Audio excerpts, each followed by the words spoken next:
Thank you.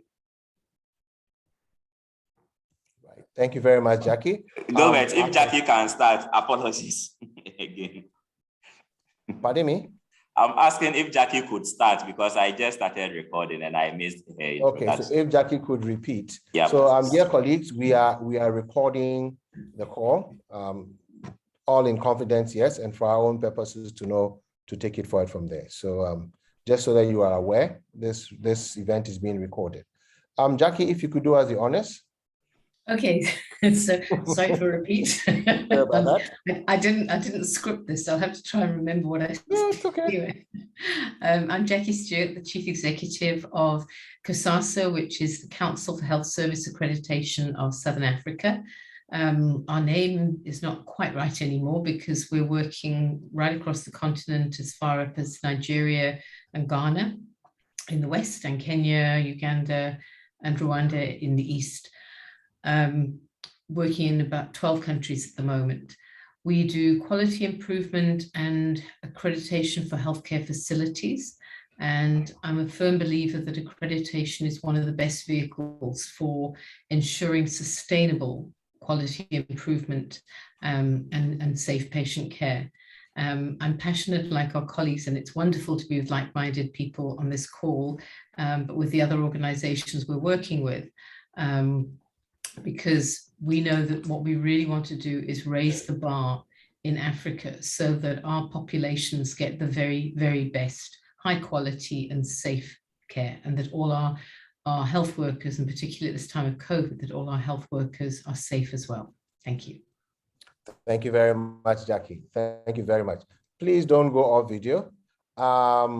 Lydia or Mary for Acquire. Great, thanks, Gilbert. I'll start and Lydia can follow. My name is Mary Adam. I'm one of the co-founders of Acquire, which is the Africa Consortium for Quality Improvement Research in Frontline Healthcare. And we're an organization that's working to help frontline healthcare workers get the skills and the capacities they need to bring change right where they work at the bedside. We aim to engage leadership as well as frontline healthcare workers and help them build that long-term trajectory for continuous QI. Let me hand it over to Lydia, one of the co-founders of Acquire. Thank you, Gilbert. Glad to be here. My name is Lydia. I work for Kenyatta National Hospital as a director of healthcare quality.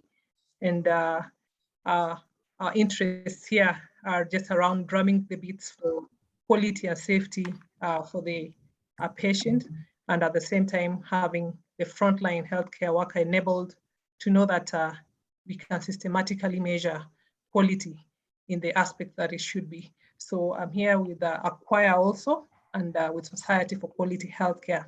I need to mention about Society because it will be launched tomorrow. It is a professional body for quality and safety in Kenya that has been around for the last 1.5 years, but we're now going to get to the next level of recruitment and having it active to look at its mandate in terms of quality and safety, mainstreaming it in training, and just being a thought tank as far as this is concerned, research and information generation. So I know Acquire is known, but for the Kenyans, it is good that we are bringing forth a new professional society like COGS or Pediatrics or the Midwife Association. There'll be opportunity to work in that. But today, being a director and a co-founder at Acquire enables us to have this African outlook, and we're glad that we are part of this great movement. Thank you. Great, thank you very much, Lydia. Thank you very much. Okay, do we have Sonny here, Patient Safety Africa? Is he on board? He was rather busy 2 days ago. Okay, so if he isn't, that's another colleague of ours. He is with Patient Safety Africa, who's also been instrumental in getting us together to do this program. My name is Gilbert Buckle. I'm a public health physician. Health systems and how it impacts quality of care is my passion. I am the executive director and part of the founders of AFICSA. That's the African Institute for Quality, Health, Safety, and Accreditation. My colleague, Elom, who's the technical director, is in the background doing the recordings and the Facebooks and all those things.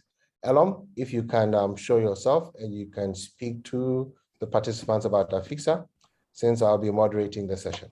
So Elom, if you can kindly show your face. Yes, so thank you very much. I'm showing my face. I hope my video is visible. So as has been said, AFICSA is the African Institute for Healthcare Quality, Safety and Accreditation. So we are into building capacity and supporting healthcare institutions to deliver quality of care outcomes.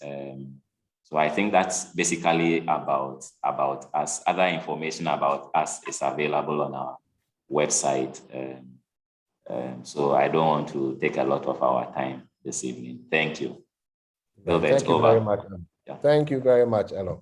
You know, so as you notice, this is we're all African organizations, very humble. All these people who are speaking are extremely well experienced and well-versed individuals, and so are the organizations. But today is not about us. Today is about why we are here. We are in the World Patient Safety Week, and the four of us as organizations came together and said, let's set up a platform. Let's invite our colleagues, our friends, our brothers and sisters across the continent, and let's speak to quality from our own perspectives. Let's speak to quality and put it on the radar. Let's speak to quality and leave being aware that we all, those of us in care, those of us who need the care, those of us who provide healthcare, must be conscious, must be aware of, and must commit to providing the highest quality of care for the people on the continent of Africa. It's a two-day event. So 2 days ago, we had the first part where we had the patients, had their perspectives on their experiences in healthcare facilities, in healthcare institutions, in healthcare programs and interventions.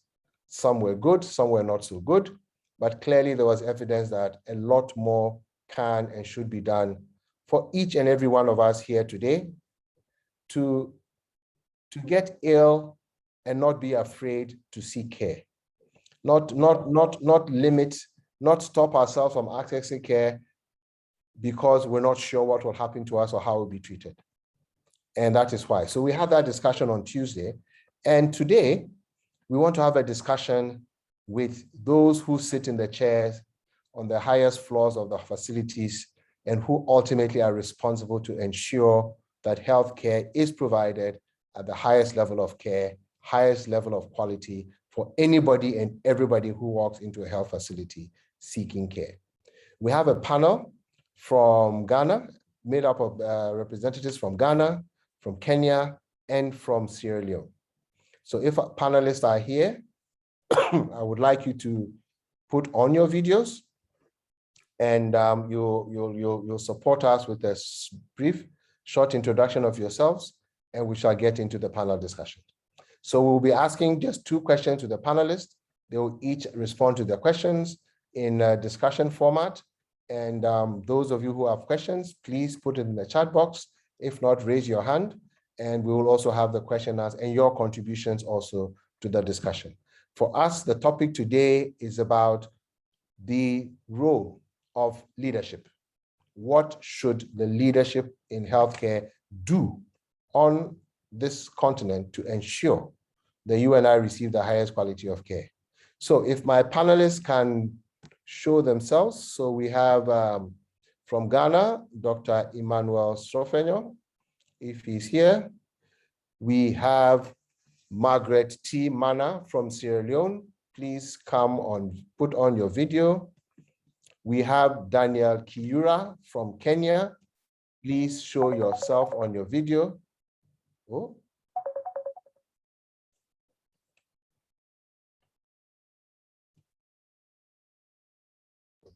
Gilbert, unmute yourself, please. Okay. Gilbert.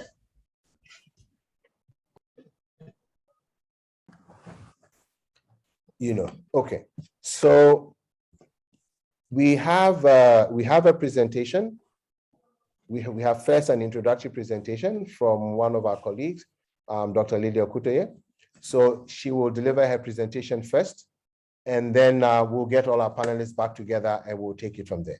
So panelists, well, good to see you. I've not introduced, so nobody knows you are the panelists. So you can go back into hiding. Okay, Lydia, all yours, please.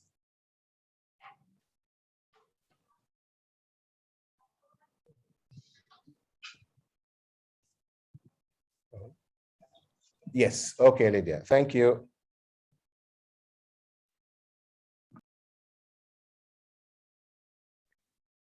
Great, thank you, Gilbert, and thank you for having me to share something on this World Patient Safety Day. We know our theme is safe, respectful maternal care, which is an important theme for the season. And I think as we go towards the leadership sharing, we'll get deeper into that direction. But allow me to share a topic on medical error reporting. Am I on slide mode? Am I on screen? Or Lydia, your slides are showing. okay. Yes, There they fantastic. are. Excellent. Fantastic, thank you. Great. So my topic is medical error reporting systems in Africa, a scoping review.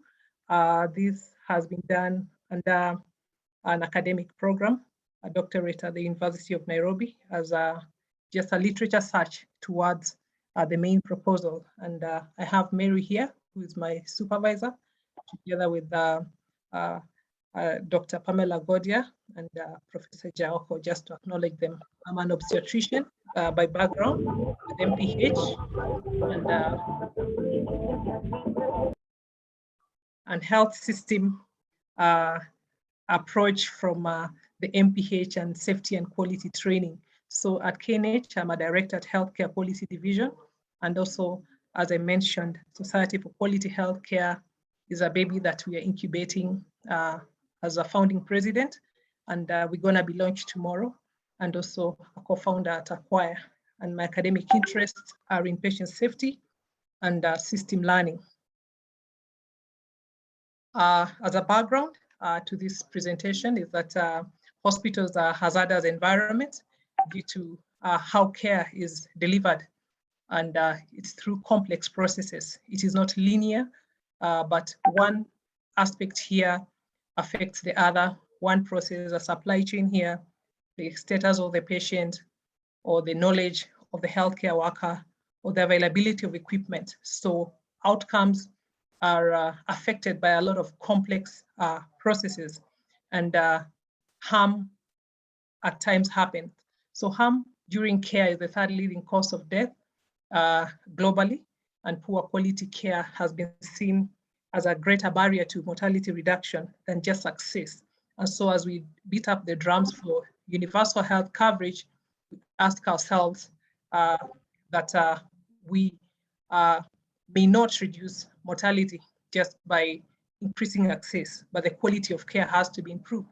And in the low and middle income country, there's disparity that indeed we get more deaths and adverse events that are attributed to poor quality of health.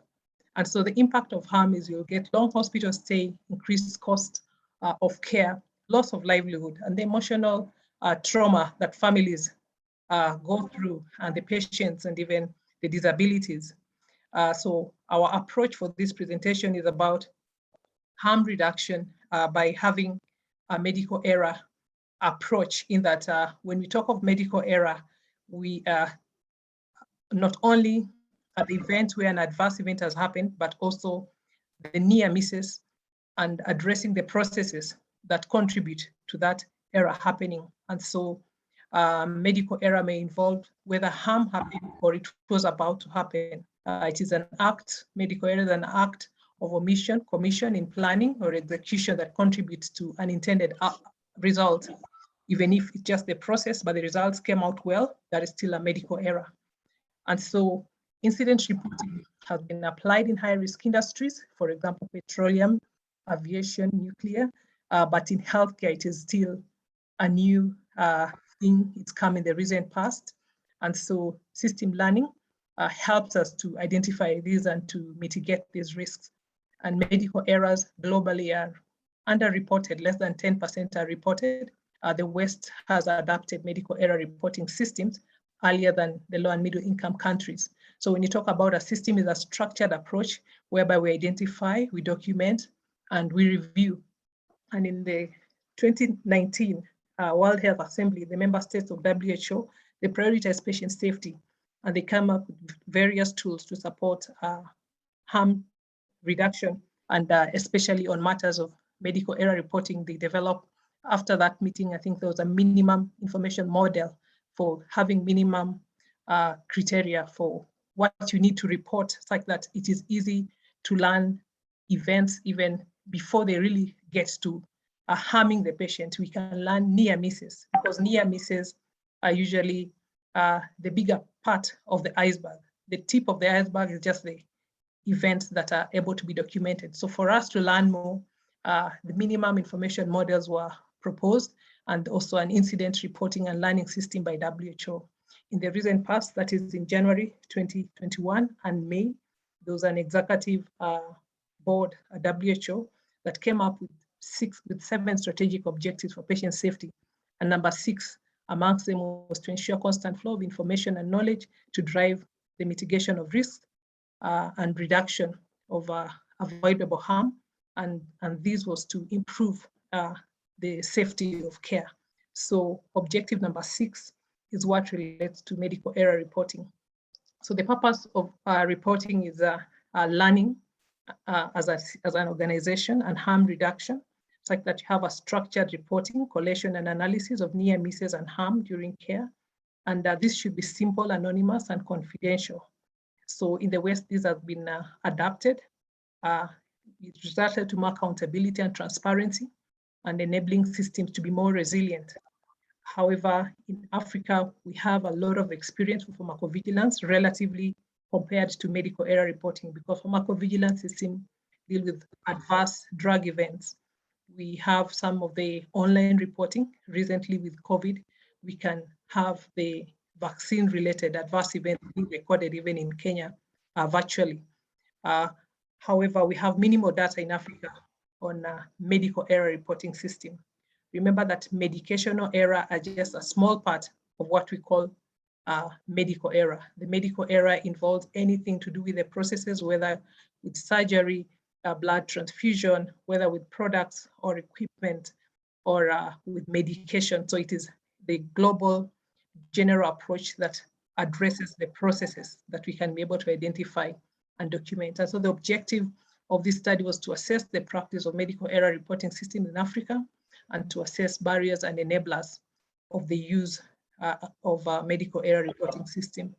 And so we had peer-reviewed publications such that is from January 2000. I did this January.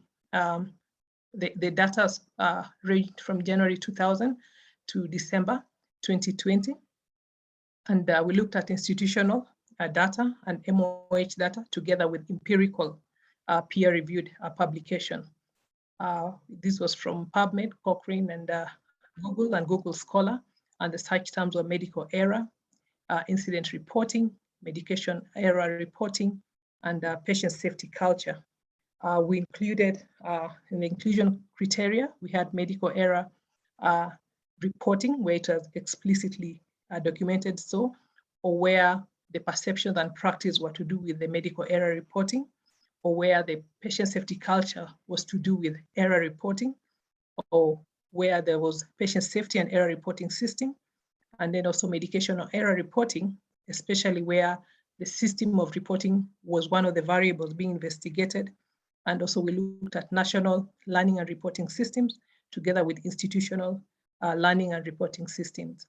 And we excluded studies that did not have primary data collected in Africa, and where they are only doing counts in terms of medical error counting only, without talking about the systems of reporting. We also excluded where medical errors were only included in conclusion, but were not part of the data that was collected. And so we had several steps after the papers met the inclusion criteria and went through the critical appraisal using the AHRQ checklist. Data was organized to describe the primary objective. So the main objective was whether there's a medical error reporting system or not, and then the barriers and enablers of medical error reporting. We also documented the country settings, the study population, study design, and sample size. And for the policy document, we assessed whether they were giving guidance on medical error reporting, not only other quality aspects and safety, but did they give explicit guidance on medical error reporting and the systems. And so our result, we were able to retrieve several papers, and finally, after going through the various, this flow map, we remained with 12 full text papers and 2 institutional policy that were able to be screened at identification using the titles, going to up to eligibility. And finally, we were able to include only 12 full papers and 2 institutional policies and work instructions. And so the countries that these papers came from: Nigeria, there were 3, Egypt 3, South Africa 1, Ethiopia 2, and Uganda 3, while Kenya and South Africa had national and institutional policies. Most of the studies were cross-sectional, some prospective, and others were just descriptive. And then also the study population was various cadres of healthcare workers. Some were only having nurses in critical care units. Others were to do with the general hospital, outpatient services. Some were to do with pharmacists. And so it was basically healthcare workers. The results that we got in summary is that 86% were aware of the need for medical error reporting, and 91 to 34%, that is a wide range, showed willingness to report. And there was higher willingness to report where there was a reporting system. Only 45% practiced some form of medical error report, having ever reported. And 3 out of the 12 studies had structured medical error reporting. 2 countries had guidelines on medical error reporting, while 1 institution, that is in Kenya, had a clear work instruction on how to document and submit the medical error. And then also they had a tool for a form for recording the medical errors. And those are the categories of the studies. And then in terms of the thematic areas that we are looking at: the practice, awareness, experience, willingness. And then on the part of the events, 2 of the studies had electronic medical error reporting system, that is in South Africa and Egypt. And while 1 of the study documented events, but from chart abstraction. And so it is not part of routine reporting, but it was just for the study. And we will go to the next slide for the barriers and enablers. So some of the barriers for reporting included fear of punishment from administrators and from the people they report to, and then also lack of legislative protection, and also lack of training. Some didn't know how to report, and lack of confidentiality. And also there was a study whereby the lack of tools for reporting was a key barrier, and then the poor awareness that it is important to report. And as enablers for reporting, the non-punitive response and having an existing system was thought to be an enabler, while having the healthcare workers trained on the importance of patient safety and reporting would enable more reporting. And then also having organizations that are willing to learn and supporting this from the very top was an enabler to reporting. So in conclusion, there is some awareness on the need to report medical errors, and literature on medical error reporting systems in Africa is actually scanty. That's why I did a scoping review and not a systematic meta-analysis review.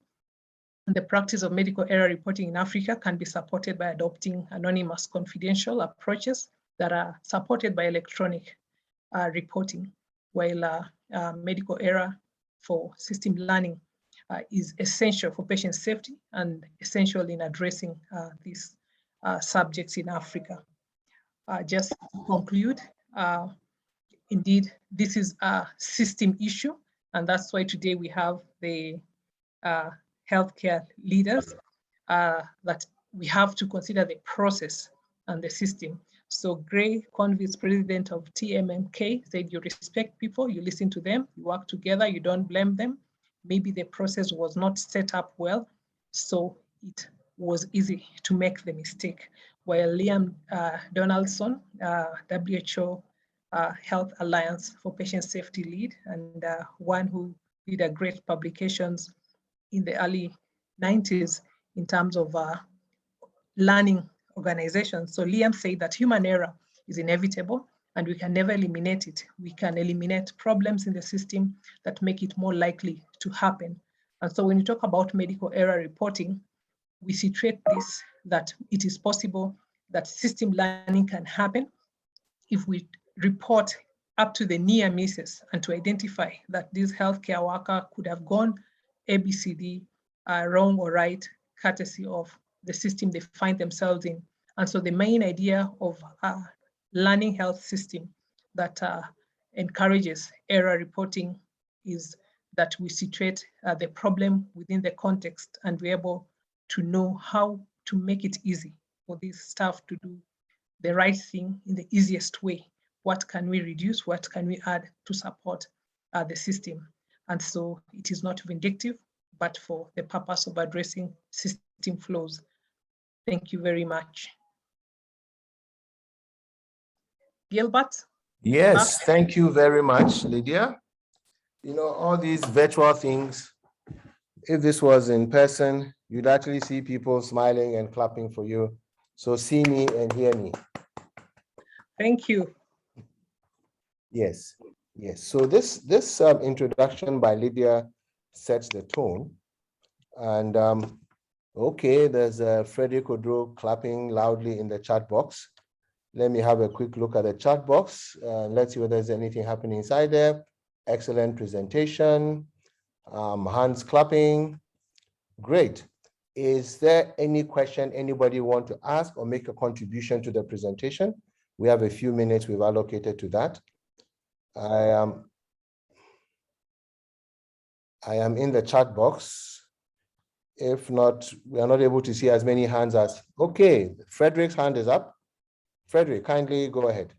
Frederick. Hello, Dr. Lydia. Thank you very much for such a wonderful presentation. I've just been having a few thoughts on the safety culture and how we look at safety, especially in obstetrics and gynecology. When we look at safety from a reactive point of view with an incident reporting framework, we report the incident after the error has already happened. Sorry, can I go on? Yes, go ahead, please. Go ahead, Frederick. So we generally report incidents after the error has happened. We take the incidents to risk meetings and discuss these incidents and look at learning points. Now, we would all appreciate that when we work, 90% of the time, there are no incidents. It's 10% of the time that there will probably be serious incidents that we will take to risk meetings and discuss. Now, when we discuss safety in the workplace in terms of incident reporting, it feels like some sort of reactive firefighting. So we are reacting after the fact and then trying to learn from what has already happened. But we don't focus on the 90% of the time that we do things right all the time. And I was just looking at FISQA lectures on resilience engineering, where people are moving from focusing on how we do things right all the time, because the reason why we get things done right all the time has to be studied so that we don't go into a reactive mode, but actually focus on how people are getting things done, because people get things done not having all the resources, not having all the information, not having all the time. At the front line, they make adjustments, and those adjustments keep the system running. But people do these same things and sometimes produce error. So they get confused. We've been doing this all the time. We've been using this heuristic to practice, but today it has produced error. How do we fine tune and build resilience into people so that the things they do every day becomes what we look at fine tuning to produce an error-free environment instead of firefighting? I mean, it's good to start from a risk incident reporting framework, but what are your thoughts on moving from safety 1 to safety 2, where we are focusing on the positives and fine-tuning the positives and building resilience into healthcare in Africa. Thank you. Wow.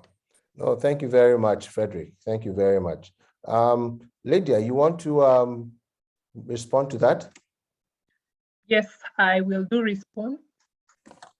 Yeah, thank you very much, Frederick. Those are very loaded statements about moving from reactive to being proactive. Yeah, indeed, we put safety as something independent of what we call effectiveness of care and the other aspects of quality, but actually safety is enabled by all the other aspects of thinking about doing the right thing, the clinical protocols, all that ensures safety, having the right staffs, the right skill mix, the right numbers.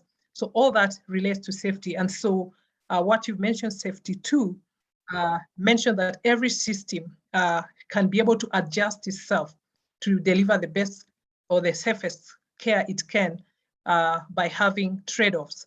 And so I think the right things happen all the time and they get wrong a few times.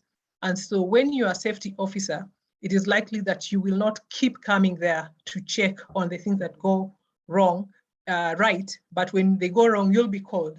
And so it is a culture of enabling the frontliners value safety and quality.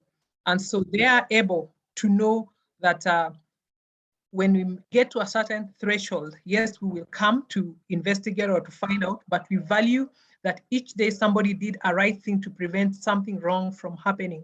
And so it brings safety to leadership point of view, that every other time there is a leadership that is adaptive, that today Labor Ward has 50 women on the floors, and we know that we usually have 20. And so I'll have to reallocate differently. I have 4 emergencies that are there. How do I address that? So when correct things happen, nobody talks about them. But when there's some mistake, then we come to ask for a report.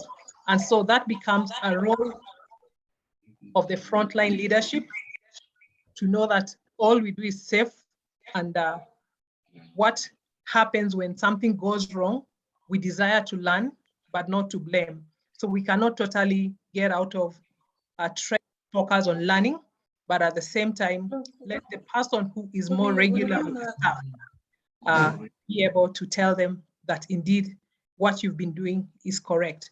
So we are still learning on matters resilience, on how to bring it to our systems, especially in the African settings. But it is a marker of the frontline leadership to be able to inspire the team that you delivered 10 women correctly, 1 went wrong. So thank you for the 10, but these that went wrong, can we look at it? So it is an attitude, it is a value, yeah, it is something that leadership inspires in the group. I may not answer everything, because this is still a learning thing within our settings on what do we do to ensure that safety to the complexity and the decisions that are being made by every team are appreciated. Thank you. Yeah, thank you very much for that, Lydia. Linda B, please go ahead. And this will be the last question, and then we'll go to the panel. Linda B, kindly come on video. So I don't have my video turned on, but Okay. I wanted to add to what Lydia said. So my name is Linda Boateng, and I'm in the US. I do a lot of quality and patient safety work. And Frederick, that's a great question. I think as individuals in patient safety, we need to clearly move from that reactive mode to a proactive approach where we just don't use incidents reporting system to find things that went wrong, but also things that could potentially go wrong. So proactive risk management. Then the other piece where you talked about people do things and it goes right. I think we do have the opportunity, whether it's in the US or in Africa, to clearly document what worked, how did it work, so to understand the mechanisms that led to the improvement. Because sometimes people can anecdotally say this worked, but we cannot tell how exactly it works. So it's up to all of us to take the time to capture some of the best practices learned when we work on improvement projects or we identify things that are working well. and leadership also has a great role to play in addition to each of us doing their part. So I just wanted to add that part on. Thank you. No, thank you. Thank you very much. Thank you very much, Linda.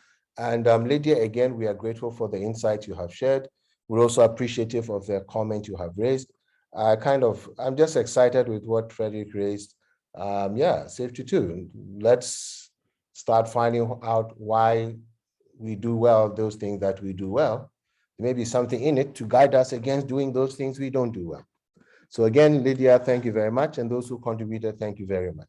So now we will go to the panel discussion. Like I said, we have seasoned leaders in the health space, and I will ask them to introduce themselves. All I'll do is mention their names, and I will ask you to come on video. We will then introduce yourselves. We'll ask you 2 questions as the basis of the discussion, and we'll ask the participants to join in at the appropriate time. So first of all, could we have from Sierra Leone?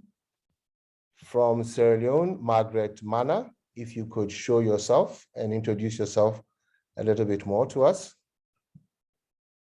Hello, everyone. Good evening, everyone. Greetings from Sierra Leone, Freetown Pacific. My name is, can you hear me? My name is Margaret Titi Mana. I am the program manager for the National Quality Management Program under the Directorate of Reproductive, Child, Maternal and Newborn Health, Adolescent Health of the Ministry of Health and Sanitation. Thank you very much, and thank you for being here with us. Then next, we'll ask, we have colleagues from Kenya. We shall kindly ask Daniel Kira, if you can introduce yourself, that would be great. And come on video, please. Yes. Yeah, thank you, Gilbert. Good evening, good morning to time to all of you. I am Daniel Kura from Kenya, working in Mata Misericordia Hospital, which is located in Nairobi, where I head the quality assurance department. And I'm very glad to be in this forum because whatever is being discussed and many more issues is our daily bread and butter, what we are struggling with to ensure that we have patient safety at the forefront. Thank you. Thank you, thank you, thank you. Next, I will ask for Mary Muraya, also from Kenya. Mary, if you can introduce yourself, that would be great. Hello all, good evening to you all. My name is Mary Muraya. I'm the head of quality and standards for the Nairobi Women's Hospital. Basically, I'm happy to be part of this team, looking forward to exchange. We say quality is always a journey, can be a one-stop thing. So we're here to exchange, learn, and of course, get to know what is it we need to do to improve the services we give to our patients. That is it. Thank you very much, Mary. And last but not the least, we shall ask Dr. Emmanuel Srofenyo from Ghana to also kindly introduce himself. Hello, good evening, everybody. Greetings from Ghana, Accra. My name is Dr. Emmanuel Srofenyo, the medical director of the Greater Accra Regional Hospital, one of the newest hospitals in Ghana. By background, I'm an obstetrician and gynecologist with a special interest in quality issues. Thank you very much. Great. So all our panelists are here. This is no mean feat. Well, is Robert here? Yeah, Robert is Robert here. Where is Robert? Yeah, okay, Gilbert, Robert? I'm here. Nyarango, yes, please introduce yourself. Yeah, okay, so my name is Robert Nyarango. I currently work as a CEO of Cartwright Children's Hospital in Nairobi. Previously doing quality and safety for the hospital, and I've done quality and safety and patient safety for the last, I think, 15 or 16 years. Thank you. Great. I mean, you know, for me, I'm just excited that we've got 3 African countries, we've got three presenters. I mean, this is fantastic. This is capacity. This is huge resource on the continent. And on behalf of the organizers, even if all the network issues don't allow us to continue with this webinar, this has been a success. Yes, this has been an absolute success. So, you know, all the panelists here sit at the apex of the pyramid. You are the ones who, one, are either responsible to ensure quality happens, who are held accountable when quality happens or doesn't happen. You are the ones we sit in little dark rooms and, let me, for want of a better word, insult you for making life difficult for us as health workers and the patients that come into the facilities. At the same time, we also know uneasy lies the head that wears the crown. So we also know it's not a tea party. It is not as simple as it looks. So we brought you on board today, one, to hear what your experiences have been like in the leadership roles you play in ensuring that quality happens, that the buzzword becomes a reality, that people enter the facilities and are excited. They are satisfied. They leave and say, oh, you know, if I get sick again, I will come here. We want to hear what your experiences have been in trying to ensure that the quality of care that you represent and stand for as a leadership in your institutions happens. So for this question, we will give ourselves 5 minutes each to share that experience. And then there's a second question we will ask you. So when you finish the first round, I'll tell you what the second question is. Mind you, it's not an exam, so just please feel free. We want to hear from deep within you what it has been like. So as we were introduced, on that, let me start the other way. So Dr. Sofenyo, if you can share with us, what has your experience been briefly on your journey to ensure that quality of care happens in the best possible way and patient safety is primus in your facility? Over. Thank you very much for the question. I must say that, as I said, I work in one of the hospitals, a large hospital, 420 bed capacity hospital, a complex hospital with so many patients. Sometimes there is crowding, and sometimes patients come with very acute conditions. In providing care in such an environment, care provision can be quite complex. And so in order to make care provision quite easy, it is important to ensure that quality systems are in place. So some of my experiences in trying to ensure that such a hospital quality systems are provided in such an environment has to do with areas such as trying to promote systems approach and processes, trying to promote systems and processes that enhance quality services, and also in the area of capacity building.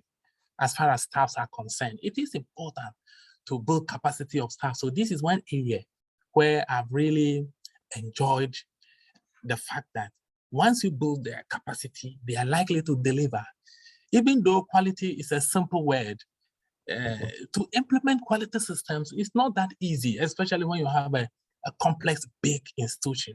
So the need for building staff capacity is also very important. One other important lesson that I have learned has been the need to have a partnership with the clients that we serve, because the clients have important information as feedback that they can give back to us.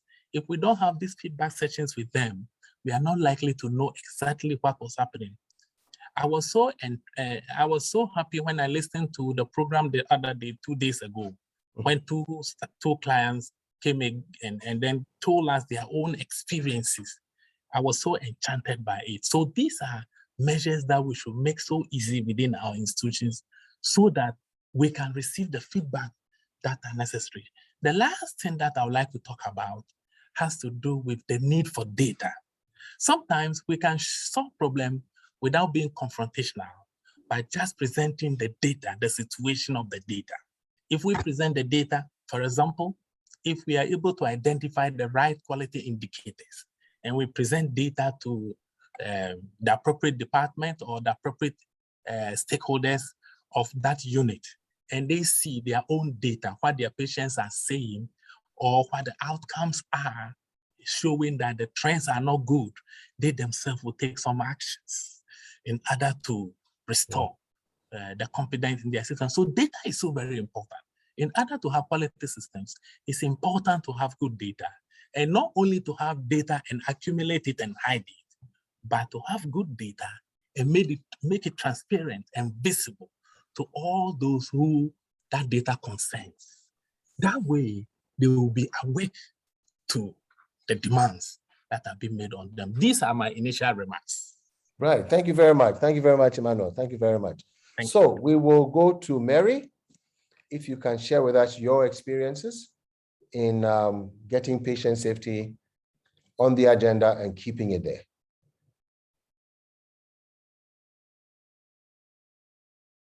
So you want to unmute Mary? We all still have not gotten used to that yet, so don't worry. Thank you, Chair, for the opportunity again. Yes. My experience, one thing I need to recognize that Nairobi Women's is one of the facilities that was the first one to get COSASA accredited 5 years ago. And basically, that is when we started to focus on the quality journey. Our main focus has been on the patient. And one of the things we keep asking ourselves, and as a team, when we started working this journey, we were asking ourselves, who is this patient?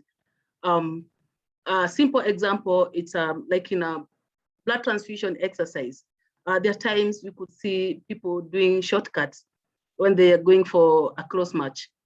And one of the things we are asking ourselves, when you'd be that patient, do you think this patient could be your relative? Do you think this patient could be yourself? How would you want to be treated? So basically, our drive was like, how would you want to be treated if you are that patient? So basically, we came up with a policy, a drive that stated that quality has to start with me. The safety has to start with me. So we focused on the patient. With this patient, we decided this patient can be anyone.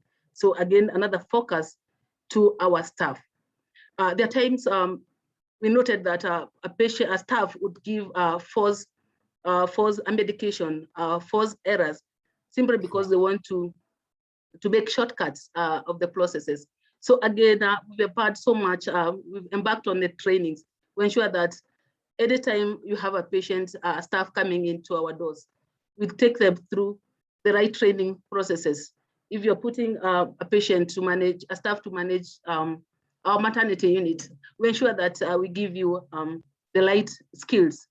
Within Nairobi Women's Hospital, we have a school, a nursing school. So we sponsor our staff to just ensure that when we trust them to our patient, they are giving the right care. We also embarked on environmental care. We have our environment safety audit committee that is very active. Regularly, we do environmental audits, just to energy audits, because again, we have hospital-acquired infections. How well do you ensure that our environment is safe? Then the other journey we begin is the accreditation process. We started with one unit. Currently, Nairobi Women's have 9 branches in a college. We want in 5 years to have all these facilities COSASA accredited. So we started with one unit.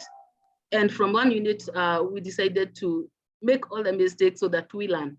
So from the first unit where we acquired the accreditation, we enrolled to the COCIS system just to ensure that we are copying from this unit that is accredited, just ensure that all the other units comply to the standards. So as a hospital, we came up with our policies, processes, and every time we have a theme that's saying, what is this we need to do as staff so that we ensure the environment is safe. The IPSG, the International Patient Safety Goal, is a non-negotiable when you're working for the Nairobi Women's Hospital. It doesn't mean it's a nurse's affair. It cuts a clause. Every month we have audit tools where we ensure that every staff can tell us how well do you identify your patients, how do you communicate, how are the handing over processes between the doctors, between the nurses, between our facilities.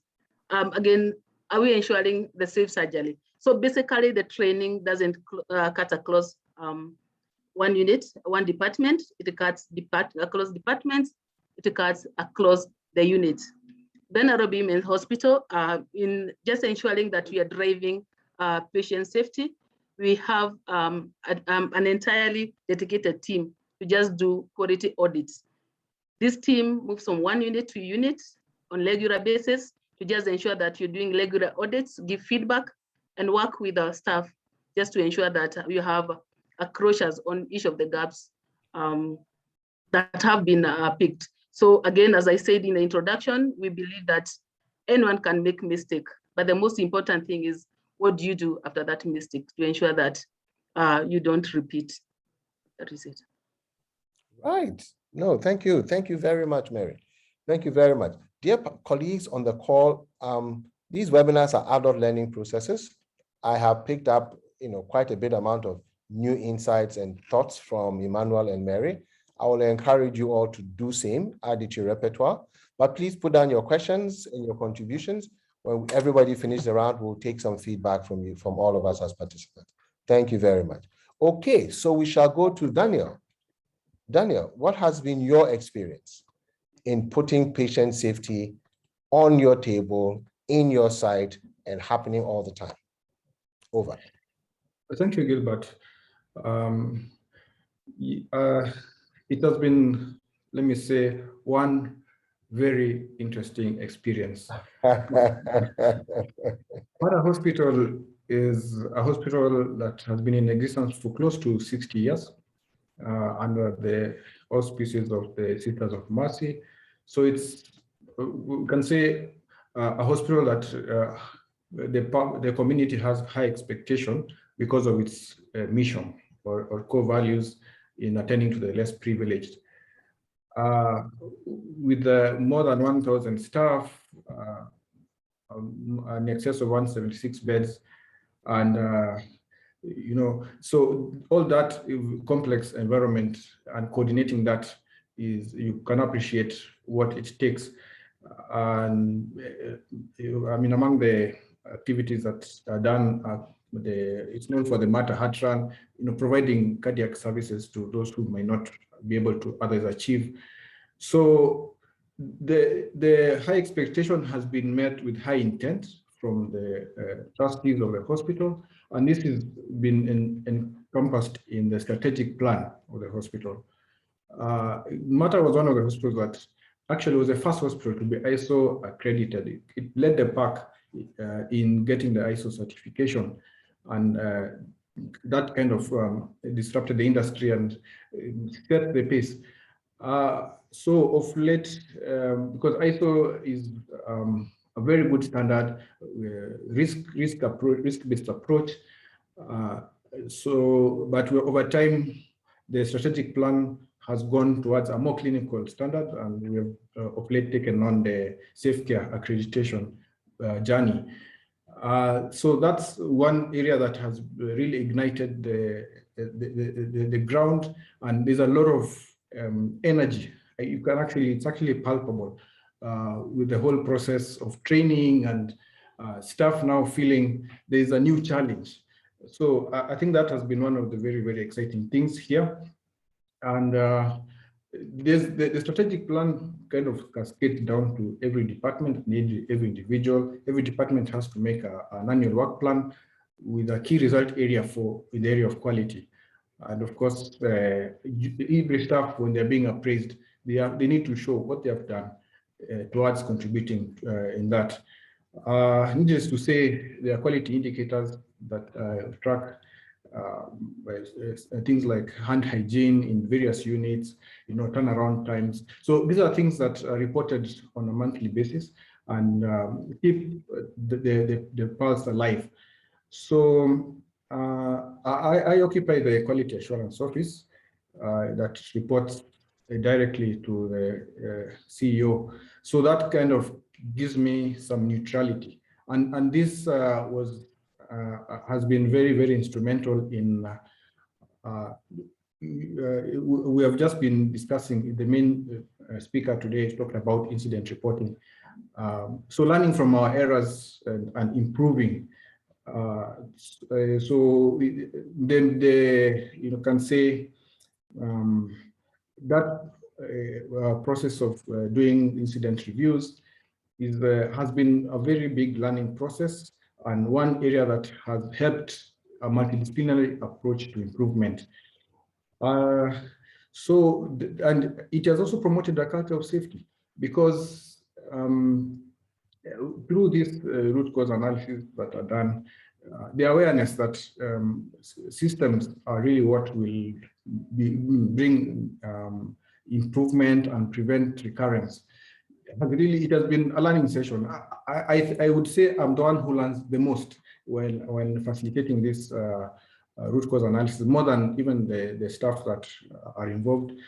So that has been very, very good. And maybe the other thing I would say is evidence-based approach. That has been one area, one of the services that we provide, other than giving treatments. We have a nursing school and 2 postgraduate programs in surgery and in medicine. So there is that academic angle to approach to care. So using evidence-based clinical protocols has really brought a lot of objectivity in what is done. It's just earlier this year we were featured by one of the payers, being being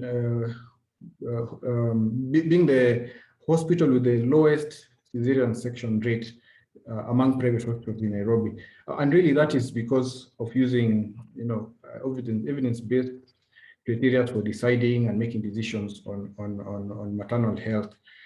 And yeah, so employee recognition has been also quite an important factor in preventing and promoting a good culture. Yeah, so that's at high level, reflection on what has been done. Thank you. Thank you very much, Daniel. Thank you very much. Different approaches, all towards patient safety. Good. So can we hear from Sierra Leone? Margaret, can we hear from you? How is it sitting at the national level and driving patient safety across the country? Yeah. So thank you very much. Thank you very much, Gilbert. And thank you to participants and for the opportunity for me to share experience from Sierra Leone that actually started the journey in 2019, the newest, as I can see. As you likely said, I sit at the national level. So the journey started actually from a secretariat, and we established the program where I started as a program manager.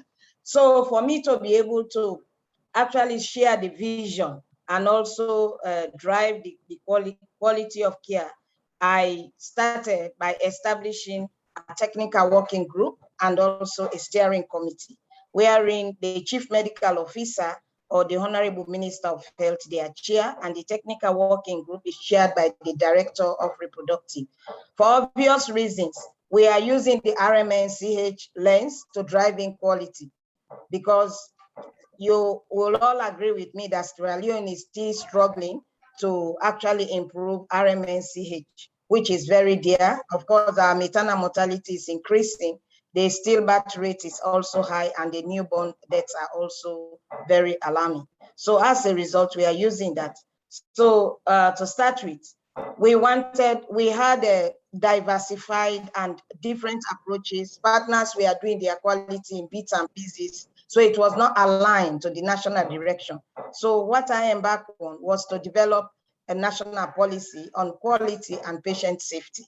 So together with my partners and also the Ministry of Health directors, we developed the patient safety and quality policy and also the RMNCH quality roadmap. So that now, it actually brought partners on board to align to the national priority, because what was happening, everybody was doing their quality work, bits and pieces, it was not aligned, and there was no leadership. And also in terms of sustainability, it was very difficult. So now, being that we have the policy, we are trying to implement the RMNCH quality roadmap. So by so doing, we established the governance structure using the LALA approach. So in terms of national level, we have the TWG, the Technical Working Group, we have the steering committee. Then at district and facility level, we also have the QI and the QOC committees and QI teams at facilities. So in terms of action, I have mentioned the policy and the strategy.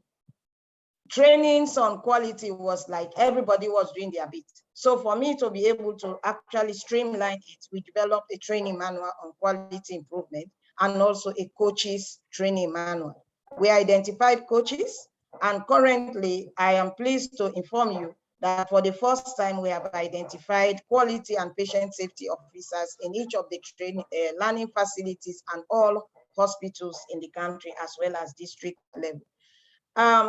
You know, as quality work, Mary said, it's like something continuing, it's lifelong, it's ongoing, and it's interesting.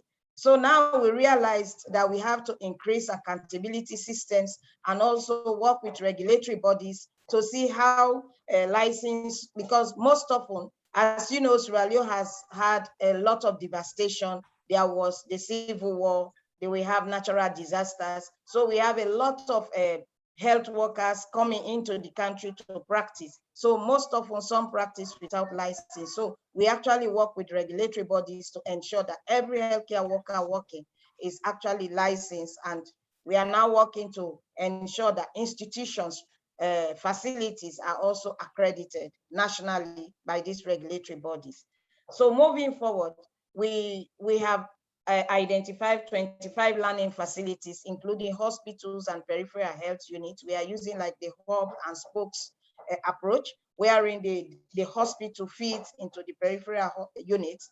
So community level also, the QI teams have been established, and we have a virtual platform and a WhatsApp group where information is shared. Some members on this podium are also members of that group. Then moving forward, when we actually saw that issues are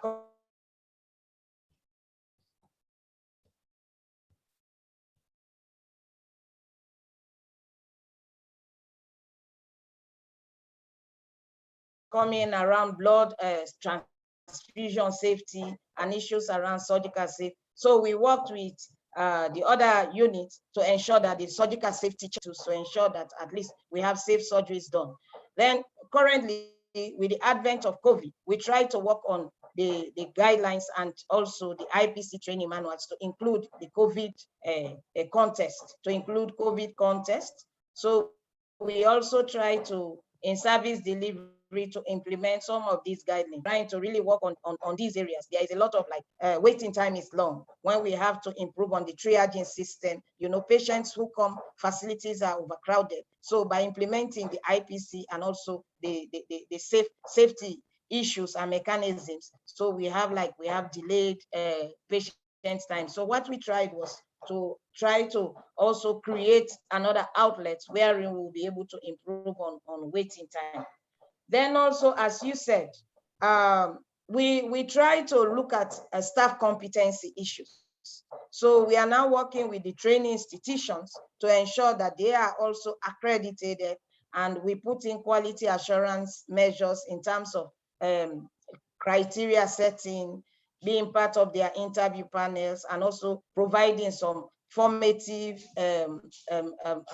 feedbacks independent. So what we did also to ensure that facilities actually buy in, like what my colleague from Ghana shared, the data use culture. You know, we try to look at the indicators from each of the facilities using the global indicators, and we actually track their performance. So we use color coding. And that particular presentation was done, and it was an eye-opener to medical superintendents and matron on how they have been performing, how their facilities, and we compared with other facilities. So that particular one actually made them now to really see that quality of care and patient safety issues have to be taken on board. So currently, we had a learning collaborative meeting in March this year. That actually brought in some of the partners who were working in isolation towards the program, the national program. And currently, I will tell you that we are working on the Momentum USAID supported funded project to roll out quality of care in other districts. We started with 6 districts. As we are aware, Sierra Leone has 16 districts. So currently, they have added 4 more districts. So we are expanding gradually. So basically, I think, yes, I will stop so far about Sierra Leone, the newest kid on the block.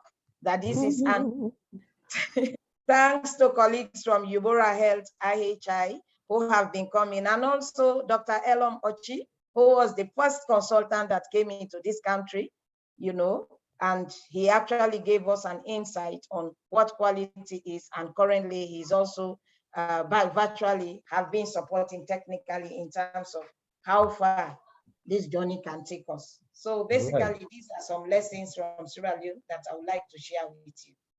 Thank you very much, Margaret. This clearly is a national overview. So Robert, you've been into the quality space, now you're the CEO. What has it been like for you? First, shifting roles and now being fully responsible to keep patient safety and quality at the highest level of performance in your facility. Over to you, Robert. So thanks, Gilbert. So I think for me, the transition was easy, just to answer your question, because I was heading quality and safety. So it's something I've been doing for 15 years and I'm very passionate about it. And so the transition was easy, but to the original question about our experience and lessons. Yes. Our quality journey started, we are hospital, a children's hospital in 16 sites in Nairobi, in and around Nairobi. So our quality journey started when we started expanding from the one facility on which we are sitting. So the question then was, if you start going to other facilities, how will you maintain quality? So that really was the impetus for starting a quality journey, and that was in the year 2005. And so I just want to discuss 7 lessons. Probably I can do that in 5 minutes. So number 1, we decided that it had to be led. You had to have very strong leadership for it to work. So what we did was to start with the board, not even the management. So we said you must have the board aware of quality and safety, what it means and why we need to do it. Because ultimately it's the board that approves resources and makes an agenda. And sometimes if you do quality very well and you're a private facility, it actually at some point reduces your revenue. So you have to explain why you're reducing revenues at the expense of, or the other way around, quality and safety. So for those many reasons, we had to have the board aware. So what we did was to train one board member and then persuade the committee to create a committee on quality and safety. And persuade the committee, the board, to have quality and safety as the first agenda for discussion. So before you discuss finance, sustainability, you discuss quality and safety. So that way we thought it was going to create leadership at the highest level. And then of course, now we had to get the CEO on board and a quality committee. So that's number 1. So leadership is key. And part of that leadership was also to get in the voice of the customer. So in the board committee on quality and safety, we have 2 customers actually who sit on that quality committee. So that then it creates that agenda at the highest level. And then lesson number 2 is that we thought we had to look long term, because then it's not something you're going to do in a day or 2, in a year or 2 years. So then we took a progressive approach to implementation. So first we said people have to learn about how to use policies, procedures. So we said the easiest thing to do is ISO certification in 2008. And then we moved to some structured approach. So we did what we call safe care in 2016. So when people were more comfortable in terms of adhering to some structured standard, we did Joint Commission, the American Joint Commission accreditation in 2018. And then we got reaccredited with JCI in 2021. So what we did, we discovered that using a progressive approach is less disruptive to staff. People grow into the journey, people grow into the culture, and it makes it sustainable in the long run. Number 3 is that we took a system approach. So and I think many people have said it. So we had to have standards, policies, procedures, and get a way of supporting that. And the whole idea was to standardize practice, really. Number 4, we thought that we had to integrate it to what we do every day. So the challenge usually is that you'll have a situation where people look at quality as something secondary to what they're doing. So we had to have a way of integrating that to what we do every single day so that people don't look at quality as an additional burden to what they do. And I think what came in handy for us was having an HMI system and try to integrate everything we do in that HMI system so that it makes it easy for people to, for example, if you're doing a Pew score in the ward, the nurse doesn't have to stop and go and do a Pew score. As part of taking the vital signs, they'll do a Pew score, they'll get a reading, they get a calculation, the Pew score will tell them what to do. This patient needs to go to a higher level of care. So I think if you integrate it to what you do every day, it makes it easier to manage resistance from staff. Number 5 was we decided to decentralize. We refused to have a big team that does quality and safety. In fact, as a matter of fact, our quality and safety team is only 2 people.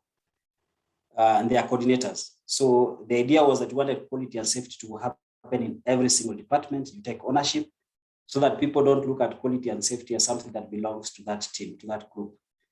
So that decentralizing has really helped us because then there's a high level of ownership in every department. People have the quality improvement project. They know what they're tracking. They know what they're improving. And they challenge themselves to meet, whether it's infection control, facility management, or typical patient care. Then the second last thing is technology support. I think the truth is that when you're doing a quality and safety process, there's a lot of documentation, there's a lot of new things that you do.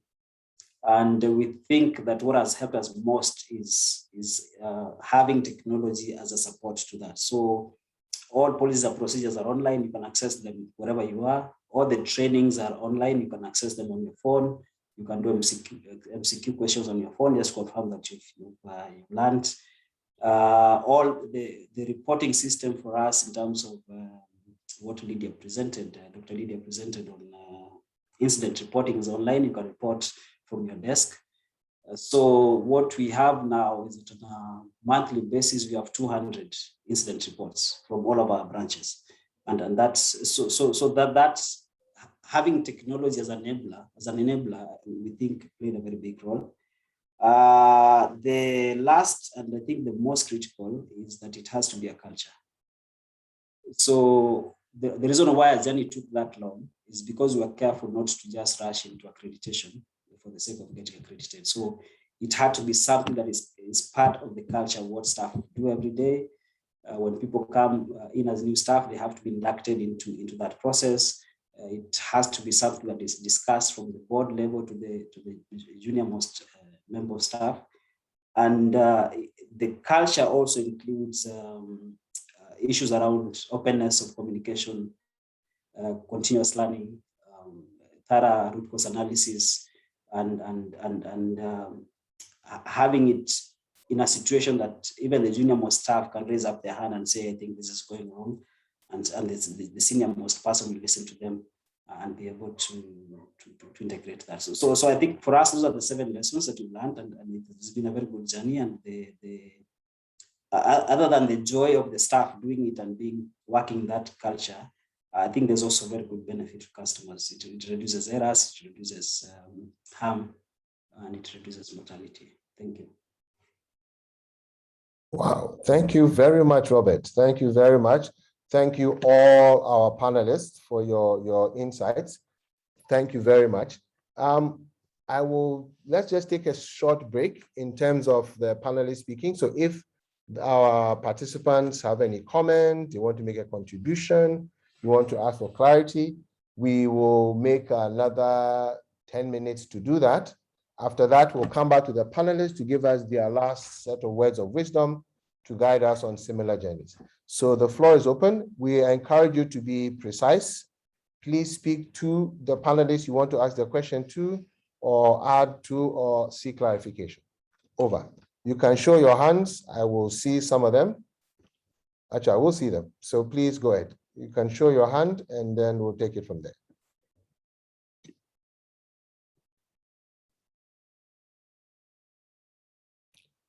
Any hands? So, okay, Frederick Odro. Frederick, please go ahead.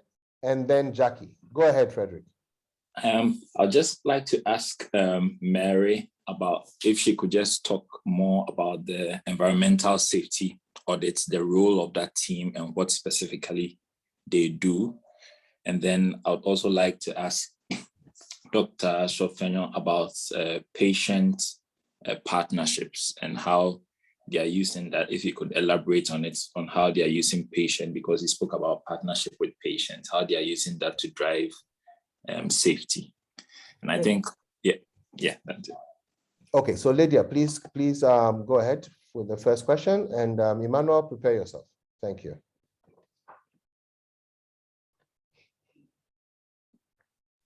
It was Mary. Mary was. Mary.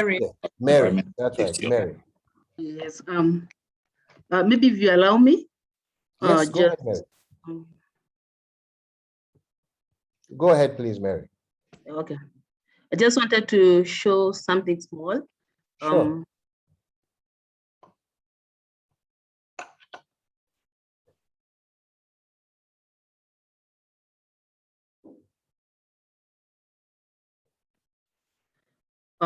Just small thing on environmental audit. How well do you ensure that our environment is safe? I just want to show one of the recent audits we conducted. This is on basically on air quality. Okay, so Mary, go ahead, put it on slideshow so we can get the full slide, and then do your thing.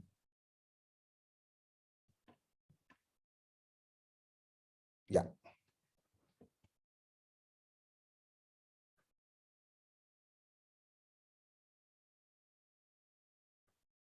It's not coming out. I don't know. So yeah, that's it.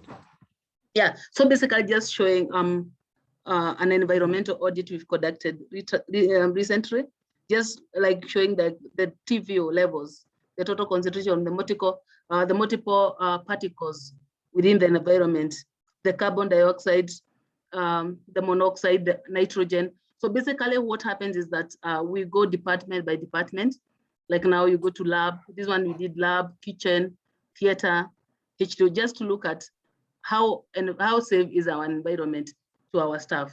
And basically by assessing a unit, we're able to advise whether the environment is safe or not.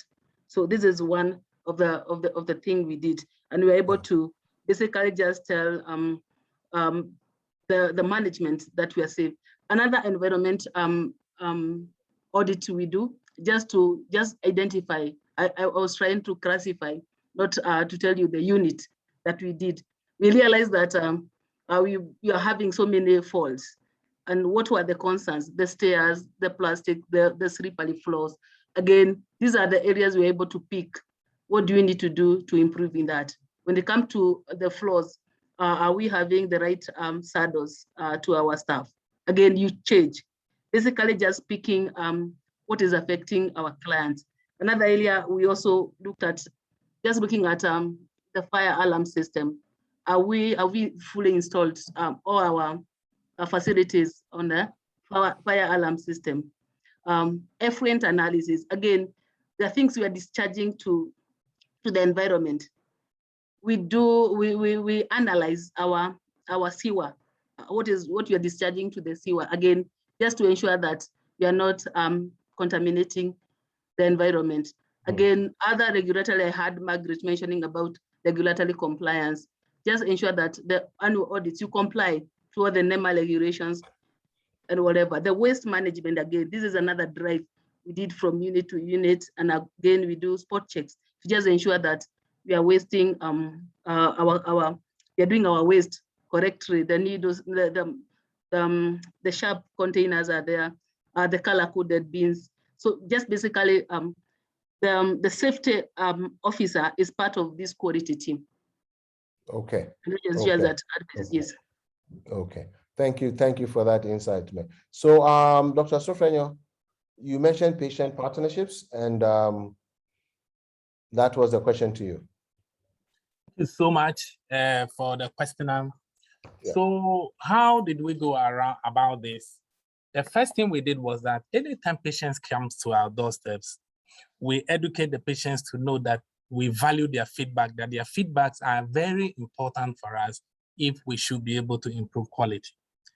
And then this actually comes from the fact that when you look at the dimensions of quality, we have the technical side of quality. Oftentimes, we tend to focus on the technical side, but oftentimes the technical side is not what is the most important to the patient, because we realize that a patient's life can be saved, but the patient may not be happy with the service that we have delivered. And so that is why we brought this to the center. So from the word go, we educate the patients. And in addition to that, we also, on daily basis, we have customer service teams that go around the various units, the wards, and ask the patient what has their experiences been, what are their challenges, if they have any challenges. The report is generated to management. At the end of the week, these reports are compiled and submitted to management. We also have special telephone lines of the customer service unit and also of management members that are put on posters within the hospital. And so when a client is not happy about something, he's able to either call the customer service unit directly or even call a management member directly. The management names are not there, but the telephone numbers are there. And these are well advertised. So you can just call management member and he can quickly address your needs. And then other things that we have done is, so on monthly basis, we also collect customer feedback data from the various wards. And these we compile over the months. At the end of the year, we declare the best customer service unit, and then some awards are given.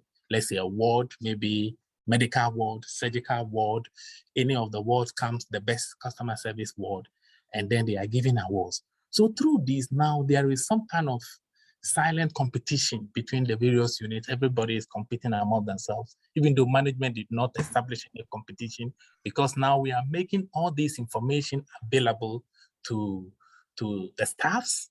So there is some level of competition, and that is what is improving the customer service aspect of quality that we are giving to our clients. So this is how we have used that concept. Thank you so much. Thank you very much, Dr. Sofenyo. Jackie, your hand is up. Yeah, thanks, Gilbert. I just wanted to make a comment actually, because Robert made a very, very important point, that it's not just about getting the staff and the management involved, but it's about the board. It's right from the top that the whole organization needs to be committed to quality, and your board needs to be familiar and educated about quality and safety. And then you've got it sorted, because you've got commitment from the top, and they will start to invest in quality and safety. No, thank you very much. Thank you very much for that insight as well. Now, ladies and gentlemen, as a rule, we try to pride ourselves on punctuality in starting and in ending. So we actually have got about 2 minutes left. Notwithstanding, we have one question. I'd like our panelists to just take this in and give us their last words of wisdom. The question is, in your opinion, what role do you suggest leaders like yourself should play in ensuring that there is improved quality of care outcomes in our health facilities? What, in your opinion, would be the most significant role that leaders like yourself must play for improved quality and albeit improved patient safety to occur in facilities in our continent? Okay, I will start from anywhere. So let me start with, let's start, Daniel. What would be that critical role leaders like yourself must play for quality and patient safety to be the order of the day? Yeah, thank you very much, Gilbert. I would say that research is one of the key things that leadership should promote. This word is normally misunderstood to be very complex, but we're talking simple data collection, simple data trending for people to learn from their own trends, all departments, be they clinical, non-clinical, and therefore they can make better decisions going forward. So let every cadre, let every discipline learn how to collect data on themselves benchmark with the industry and go for improvement. Great, thank you very much. We have research, promote, encourage it. Can we hear from Sierra Leone? Thank you very much, Gilbert. Yes, Margaret. Yes, for me, as a manager, I really want to keep the momentum. The momentum like the fire burning to increase accountability systems and also the accreditation and licensure of health workers to make them more accountable, then to engage the community. Like, you know, I was enjoying when my colleagues were really mentioning, especially Ghana, about the customer, the client perspective. I piloted the experience of Care Tool, and I will tell you, there is one hospital in one of the districts, which is Kono, where we piloted it. They have actually used it to actually increase quality and patient safety in that facility. So I really want to roll that out in all the district hospitals so that our Sierra Leoneans can at least have a sigh of breath in terms of quality, and also to see how I work with the training institutions for healthcare workers, so we improve on quality assurance and also staff competencies and skills. Then I will want to really maintain how my best practice is able to really improve on those projects so that they are publicized and how people can learn from their data that they are generating. So they will be able to maintain the culture of quality and safety within Sierra Leone. Keep the fire burning. That is the message for Margaret. Keep the fire burning. Okay, so Robert, what for you would be your message to colleagues, people in your position? I think 4 things. One is to prioritize it. I think leaders need to prioritize quality and safety. Just like if you're running a for-profit organization, you prioritize profit or any other thing that you prioritize. I think if you prioritize it, then you'll allocate resources, then you provide training, and so on and so on. So especially at the institutional level, leadership should prioritize. Number 2 is to communicate the benefits. I think there are people doing very many things in different pockets, but I think we need to have a way of communicating the benefits to the larger public, to the insurers, to the payers, to the customers. Then that way, I think the whole, gospel of quality catches. So then number 3 is to spread the learning among institutions, like what you're doing now. So I think there must be something good that Mata is doing that I'm not doing, or Ghana, or whatever. So I think we need to have a forum of spreading the learning and cross-learning from each other.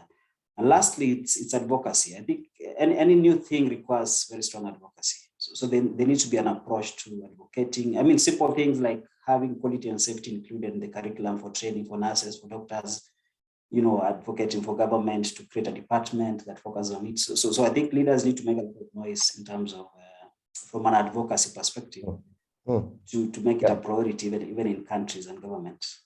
Thank you. Thank you. Prioritize it, make some noise. Make some noise. Mary, can we hear from you? Thank you. For me, I would go for non-punitive culture of incident reporting. I have seen by practice, the people we guide, when they make the mistake, they become the champion. What I've seen working to drive quality and safety is that after the incident happened, you encourage people to talk about it. You walk with them the journey. You make them the champions, and they start training the others. So non-punitive culture of reporting, train and mentor, that will drive quality and safety. Great, thank you very much for your insights. So Emmanuel, Dr. Sofeyo. Yes, thank you. Yes. Yes, so thank you so much. I will recommend strongly leadership from the front. It is not always given that a CEO or the medical director or the leader of an institution may be well versed in quality issues. One of the panelists himself is a quality person who have done quality for so many years, but it may not be given naturally. So I want to recommend to all leaders to make sure that they acquire some additional education in quality issues so that they are able to provide adequate leadership when it comes to quality matters. That's my first point. Second point is that it is important for leaders, therefore, to communicate quality issues frequently so that anytime you're addressing the staff, addressing the gathering, you are talking about quality. It becomes the central piece, the main stone that you are pushing around the hospital so that it will become a word that is so prevalent among the staffs. That way, quality agenda can be moved forward. Thank you. Thank you. Thank you all very much. I mean, ladies and gentlemen, so much has been said. I don't feel myself competent to make an effort to even try to summarize it. There are significant insights I have gained myself, and I am very sure others have done the same. It is evident in the chat box. It is our prayer that this webinar has been useful. It has given everybody something to take away. We encourage you to just take one idea and go and do something about it. Just one idea, just one little thing, and go and do something about it. And go and do something about it. Don't take many things, just one. Just one in all the things you have heard.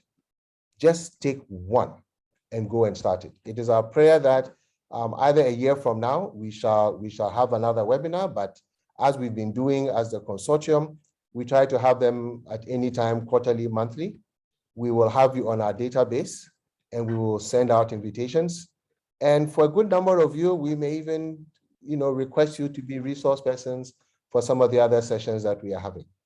We would like to, when I say we, I mean AFICSA, I mean COSASA, I mean Acquire, I mean Patient Safety Africa. We will continue to walk the talk. We are actively setting up a movement. We want all of you here on this platform to be with us. We will keep in touch. A time will come when people want to come to Africa for care and not the other way around. That is our dream and that is our prayer. It's been pure joy having you here with us this evening, and we wish you safety when and if you become a patient. Have a lovely evening. Not so fast, not so fast, not so fast, Oh, Gilbert. yes, Let's take Ellen. our group picture. Yeah, pictures. You see, Ellen is the high care guy. Yes, Ellen, what should we do? Yes, some pictures. To let us see Let's you. just show our faces and take some pictures. Yes, this is the. Yes. This is the latest way in which we take pictures in this virtual world. Yeah. Yep. So please join us. Go on video. Please join us. Great. Join us to take as many. Oh, Vivian, you are smiling. Smile. It is showing. Go ahead and smile. Let it happen. Let it happen. Yeah. Oh, Yes. Yes. Great. Oh, you lovely faces. Yeah. Good. This Thank you. Good, eh? Thank you. Yeah. Bye, everybody. Have a good evening. Have a lovely evening. Bye. Thank you. Goodbye, and thank you very much. Thank you all very much. Thank you. Goodbye. Thanks, panelists. Yep. Goodbye. It's been great. It's been Bye-bye. great. Thanks for the opportunity. No, this has been fantastic. Thank you. Thank you, Africa, Gilbert, Fantastic. and Jackie, and everybody. Yes, this is absolutely fantastic. Absolutely. Thank you. Good night. Very, very good. Good night. Yeah. This has been really great. Good. Hey, Prof, you have a lovely smile, eh? And you've been hiding it and putting your video off. Don't do that. Don't do that, Prof. Thank you. Thank you very much. Thank you very much for your presence. Thank you all very much. Bye-bye. So we are out. I've seen that you don't want to go, so I'm ending it so that you can all go. Thank you. All right. Right. Okay. See you, Prof. All the best, Daniel. Yep. Bye-bye. Yep.